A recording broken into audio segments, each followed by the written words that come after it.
Hello friends, welcome back to my YouTube channel. ಟಿಪ್ಟಲ್ಲಿ ಏನಾದ್ರು work ಇದ್ದರೆ ಕೇಳಿ ಅಂತ ಹೇಳ್ತಾ ಇದ್ರಲ್ಲ. ನಾನು ಎನಿ PU ಡಿಗ್ರಿ ಮತ್ತು ಯಾವುದೇ ಕ್ವಾಲಿಫಿಕೇಷನ್ ಇದ್ದರೂ PU ಮೇಲೆ ಫೈನಾನ್ಷಿಯಲ್ ಎಕ್ಸ್ಪೀರಿಯೆನ್ಸ್ ಸಂಬಳ ಇರುತ್ತೆ. ಏನಾದರೂ ಕಾಂಟ್ಯಾಕ್ಟ್ ಮಾಡಬೇಕು ಅಂದರೆ ಈ ನಂಬರಿಗೆ ಕಾಲ್ ಮಾಡಿ.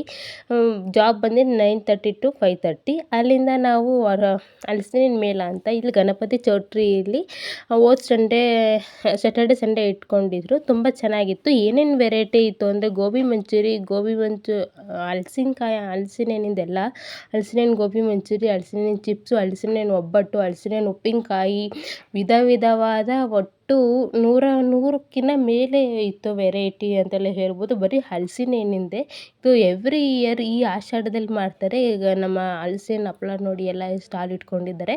ಹಾಗೆ ಕ್ಲಿಪ್ಪಿಂಗ್ಸ್ ಆ್ಯಡ್ ಮಾಡ್ಕೊಂಡು ಹಲಸಿನಹಣ್ಣು ಗೋಬಿ, ಹಲಸಿನಹಣ್ಣು ಪರೋಟ, ಹಲಸಿನಹಣ್ಣು ಚಪಾತಿ, ಏನೇನೋ ಒಂದು 100 ಮೇಲೆ ಇತ್ತು ಅಂತಲೇ ಹೇಳ್ಬೋದು. ತುಂಬ ಚೆನ್ನಾಗಿತ್ತು. ನಾನು 2 ಟೇಸ್ಟ್ ಮಾಡಿದೆ. ಹಲಸಿನಹಣ್ಣು ಉಪ್ಪಿನಕಾಯಿ ನೋಡಿ ಎಷ್ಟು ಚೆಂದ ಇದೆ ಅಂತ. ಪೌಡರು ಅದು ಎಲ್ಲ ಹಲಸಿನಹಣ್ಣು ಪೌಡರು ಎಲ್ಲ ಎವ್ರಿ ಇಯರ್ ಆಷಾಢದ ಈ ಟೈಮಲ್ಲಿ ಹಾಕ್ತಾರೆ. ಹಲಸಿನಹಣ್ಣು ಹಬ್ಬ ಅಂತ ನಮ್ಮ ಕಲ್ಪತರು ನಾಡಿನಲ್ಲಿ ತಿಪಟೂರು ಫೇಮಸ್ಸು. ಚನ್ನಪಟ್ಟಣ ಗೊಂಬೆ ಎಲ್ಲ ಬಂದಿದ್ವಿ.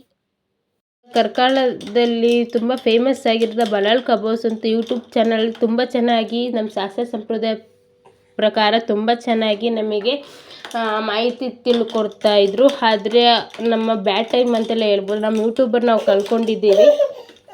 ಅಶ್ವಿನಿ ಶೆಟ್ಟಿ ಅವ್ರ ಮನೆಯಲ್ಲಿ ಸಿಲಿಂಡರ್ ಬ್ಲಾಸ್ಟ್ ಆಗಿದೆ. ಆದರೆ ಕಾರಣ ಏನು ಅಂತ ಗೊತ್ತಿಲ್ಲ. ಇನ್ನೂ ಮಾಹಿತಿಯನ್ನು ಆಚಾರಗಳನ್ನು ವಿಚಾರಿಸ್ತಾ ಇದ್ದಾರೆ. ತುಂಬ ಬೇಜಾರಾಯಿತು ಅಂತಲೇ ಹೇಳ್ಬೋದು. ಅವ್ರ ಆತ್ಮಕ್ಕೆ ಶಾಂತಿ ಸಿಗಲಿ.